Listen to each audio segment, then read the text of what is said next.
Hello everyone, this is Amity Sensei. Today I'll be showing you how to do some video editing on iPhone. We are going to use this app called Capcut to create a really stylish intro video like this one.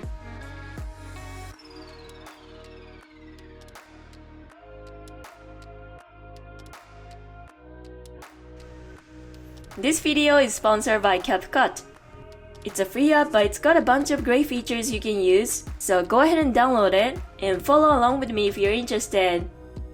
If you can set up a laptop and camera and make the lighting kind of fashionable like this, it comes out looking really nice. We'll be doing everything on our iPhone from filming to editing, and we will take 3 shots in total. For the first one, we'll hold our iPhone facing down and start with a portrait. Then we'll quickly move it from portrait to landscape, and this will be the first shot. The second will be a horizontal pan. It's easy to do this if you just put the iPhone on the table and slide it over. And this will be the second one. And for the last one, we'll bring the camera back to show everything, and this will be the third cut. I think it's pretty straightforward. So once you're ready, go ahead and start by taking these 3 shots. Now let's work on the editing part. Open the app Capcut, and at the top here, you'll find the option that says Start a New Project. Go ahead and press it, and then select the 3 shots you just had. Now it should display a timeline view with the 3 clips all lined up. We are going to work on this bottom timeline here. And at the bottom here, you can find options both for editing and cutting, and that's what I want to cover in this video. First, here we have our first cut, which starts with portrait and then ends with landscape. And using the trimming feature, we are going to change the angle and make it landscape. Then it should connect to the next cut like this.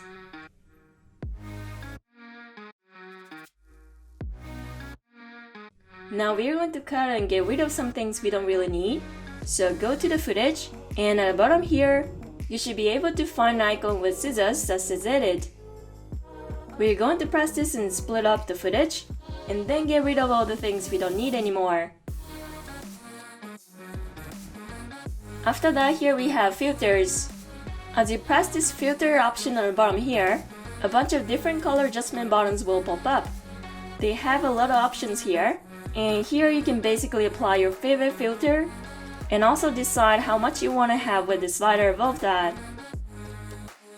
Next up is actually my favorite, and it's the speed feature.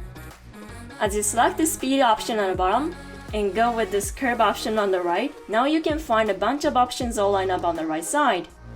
For example, if you press this hero one, you can see it starts out moving the camera slowly, and then it speeds up before slowing down again. So this feature basically lets you change how the app moves the camera automatically. Using this, you can make your horizontal pan footage look super cool as well, so I highly recommend using this feature. You can use these options on the right, but I personally find it better to use this custom option. It's the first one from the left. As you select this, a line will appear, and with this you can basically adjust the speed according to your preferences. For example, if you bring the middle part up, only the part of the footage becomes faster, and the higher the line, the faster the footage, and the lower the line, the slower it gets. So you can have certain parts you want to focus on faster or slower, and I promise this will be super useful if you master it, so give it some time and try it by yourself. Next, we have this feature called Keyframe. This is super great as well. When we have our third and last cut here as an example, and as we pull back the camera, the iPad moves a bit too far down, and we want to end the cut with the iPad a bit higher up, and to make it happen, we can use this feature called Keyframe. We are going to put the keyframe just a little bit before, around here. Then there's this thing that looks like the right above the timeline, so press it and it will make a keyframe. After this, we're just going to move the slider to where we finish pulling the camera away and add one more keyframe. Then we're going to change the size for the second keyframe. If you bring your fingers together, it makes the frame larger. Set it so that the iPad is roughly in the middle of the frame. Now if you play it back a little, you can see that the keyframe has been adjusted so that the iPad is right in the middle of the frame. And I would say this is more for intermediate users, so just keep this in mind if you can. Now we have some transitions here. These are the little borders between different clips.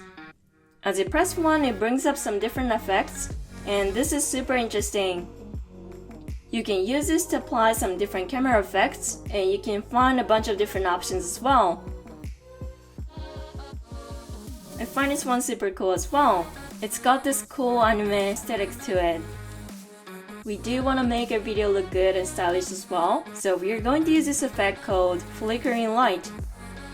Many TikTok users tend to use this app Capcut, and most of them use these transitions really well, so go ahead and take a look at them for your reference.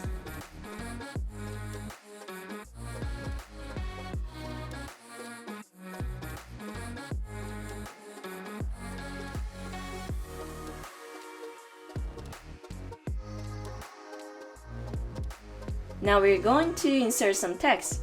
As you press the text button, some options including a text, template, and automatic caption will pop up. If you press text template, options with different fonts and animations appear too. And this time we just want to use a regular text, so go ahead and select add text and insert your text.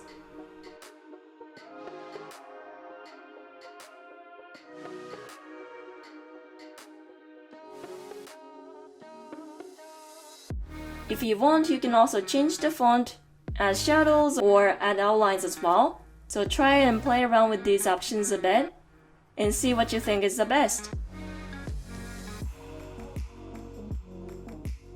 Alright, finally, let's put some background music. As you press the button that says audio, there should be a tab that says music.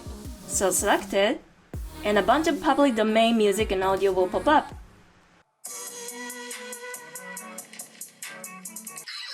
You can see there's a lot of different tracks, and this time we're going to use a song from the Fresh category.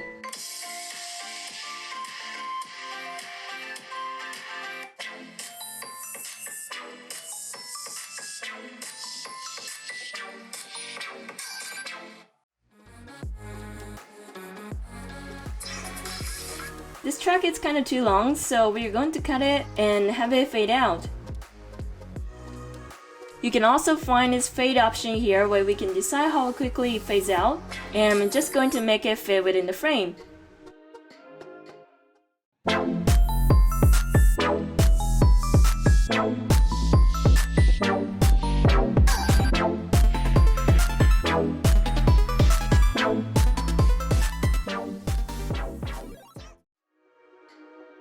And now we are finished.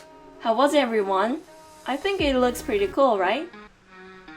Even though we only have 3 shots, we could still make some intro video like this.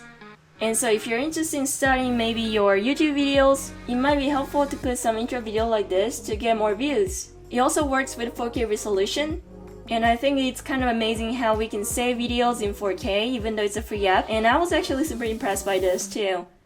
But anyway, it's exporting the video to the camera really fast. And this video was all about doing video editing on your iPhone, so I did it on my iPhone as well. But you can also use Capcut on your iPad as well. And it's got the same features too, so if you want to try it out on a bigger screen, go ahead and use your iPad. To me, Capcut is more like an app that I'll use on my iPhone, so I did it there, but it's totally up to you. But if you like this video, please hit the like button down below. And if you haven't subscribed to my channel yet, I make videos on tips and hacks of iPad, so do that too if you can. And I'll see you in my next video. Bye bye!